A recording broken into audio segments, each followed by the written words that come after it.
mapapalitan. Oo, tsaka lalakas na uli. Ano gagawin dito? I-delete muna natin, erase natin. And then mawawala yung check engine ano yan. Pero babalik ulit yan. Gagaspang ulit ang andar niya. Yan, mawawala. Yan, Solusyon dito. Yan, nakalagay yan, pass no fault. Hindi pag andar niyan uli, pino, tapos biglang babalik ulit siya. Kasi defective yung injection pump na kinabit.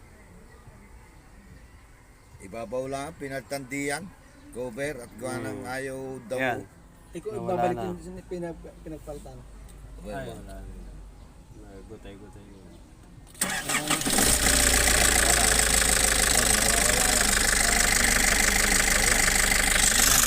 Pag nirep yan, babalik ulit. O kaya pag itinakbo nyo na, nandun na ulit.